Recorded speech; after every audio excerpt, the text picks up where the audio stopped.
ফাগুনের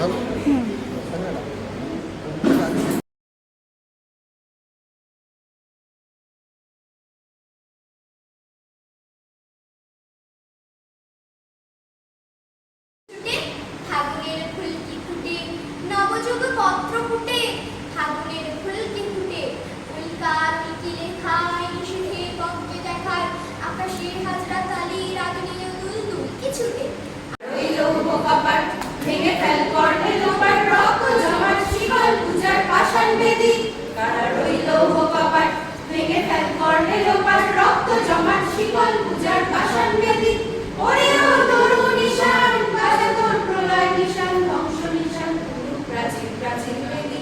স্বাধীনতার আগে শ্রীমা এবং শ্রী অরবিন্দ যখন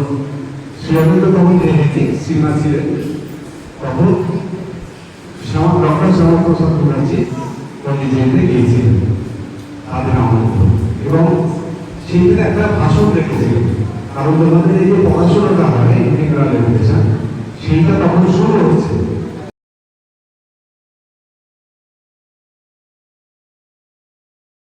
চালাচ্ছি সেটা কিন্তু অনেক আগে শুরু হচ্ছে, ছবি দিয়ে বলে প্রমাণ দিচ্ছি। আর আমরা সেই পন্ডিচেরিটা এখানে এখনো কেউ জানি, তোমরা পরে ভবিষ্যৎ যখন ক্লাস 9-10 হবে এবারও হয়তো কিছু লোককে জানাবে পন্ডিচেরি, তোমাদের আমাদের পন্ডিচেরি কী ভাবনা, আমরা কোন ভাবনার মানুষ হচ্ছি, তোমাদের কোন ভাবনার নিয়ে যাওয়ার চেষ্টা করছি, সেইটি জানি। সবাই ধন্যবাদ। ডক্টর শ্যামাপ্রসাদ মুখার্জির 125তম জন্মজয়ন্তী উপলক্ষে বিষ্ণুপুর উচ্ছল পূবায় আয়োজিত একটি কার্যক্রমে আমরা অংশগ্রহণ করলাম। এখানকার স্কুলের বাচ্চাদের সাথেও সেই প্রোগ্রামটাকে আমরা দেখলাম এবং অনুভব করার চেষ্টা করলাম ডক্টর শ্যামাপ্রসাদ মুখার্জির তার অবদানের ব্যাপারে অনেক কিছু জানতেও পারলাম। প্রোগ্রামের শেষে রোটারি ক্লাবের তরফ থেকে যে মশারি বিতরণের আয়োজন করা হয়েছিল সেটাও দেখলাম। গ্রামের গরিব মানুষের ভিতরে আজ বিষ্ণুপুর উচ্ছল প্রবাহ এই মশারিগুলো বিতরণ করে গ্রামের সেবা করার পিছনে অনেকটা হাত বাড়িয়ে দিলেন।